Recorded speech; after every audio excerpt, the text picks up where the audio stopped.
ตาแซงแม่นเขตปกครองท้องถิ่นขันลุมสุดที่ขึ้นกับเมืองหรือนครซึ่งประกอบด้วยหลายบ้านเฉพาะบ้านแม่นการจัดตั้งชุมชนเพื่อคุ้มครองบริหารภายในชุมชนประกอบด้วยหลายครอบครัวมีเขตน้ำแดนดินที่รัฐมอบสิทธิ์ให้ปกปักรักษาพัฒนาและนำใช้คณะกรรมการปกครองตาแซงแม่นองค์การบริหารขันลุมสุดขององค์การปกครองท้องถิ่นมีภาระบทบาทคุ้มครองบริหารรัฐทางด้านการเมืองการปกครองเศรษฐกิจวัฒนธรรมสังคมการป้องกันชาติป้องกันความสงบปกปักรักษาและนำใช้ทรัพยากรธรรมชาติสิ่งแวดล้อม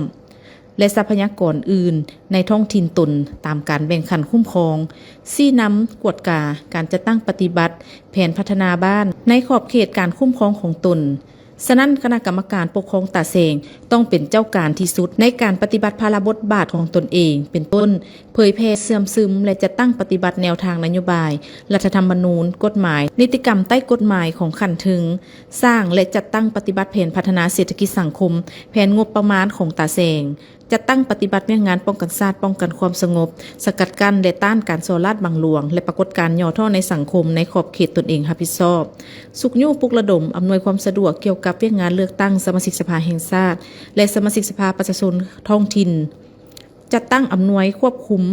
และติดตามกวดกาการเคลื่อนไหวปฏิบัติหน้าที่ของหน่วยงานตาแซงและของบ้านโฆษณาเผยแพร่และให้ความรู้เกี่ยวกับเวียกงานสุขอนามัยแก่ประชาชนส่งเสริมด้านสาธารณสุขพัฒนาการศึกษากีฬากายกรรมและสิทธิเสมอภาพระหว่างหญิงชายปกปักรักษาส่งเสริมวัฒนธรรมฮีตของประเพณีอันดีงามของชาติของท้องถิ่นและเผ่า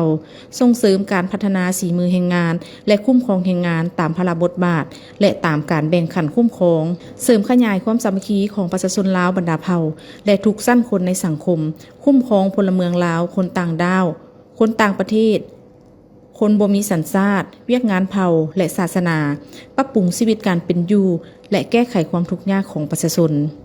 คุ้มครองและปกปักรักษาทรัพยากรธรรมชาติสิ่งแวดล้อมตามการแบ่งขันคุ้มครองเพื่อสร้างแหล่งรายรับและจัดเก็บรายรับให้ถูกต้อง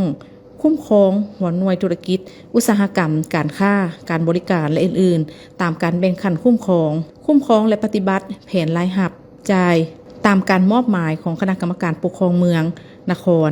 ออกข้อตกลงคำสั่งคำแนะนำแจ้งการสั่งจุและยกเลิกนิติกรรมของตาแซงและของบ้านที่ขัดกับกฎหมายยกเว้นคำตกลงเกี่ยวกับการดำเนินคดีขององค์การอัยการประชาชนและศาลประชาชนท้องถิ่นเสนอคันถึงพิจารณาจุหรือยกเลิกนิติกรรมของคะแนนการที่ขัดกับกฎหมายคุ้มครองการเคลื่อนไหวของพลเมืองลาวคนต่างด้าวคนต่างประเทศคนบ่มีสัญชาติที่มาตั้งถิ่นฐานและยกย้ายไปมาอยู่ในตาแซงจะตั้งปฏิบัติเวียงงานป้องกันชาติป้องกันความสงบความเป็นระเบียบเรียบร้อยสกัดกั้นและต้านปรากฏการณ์ย่อท่อในตาแซงรับและพิจารณา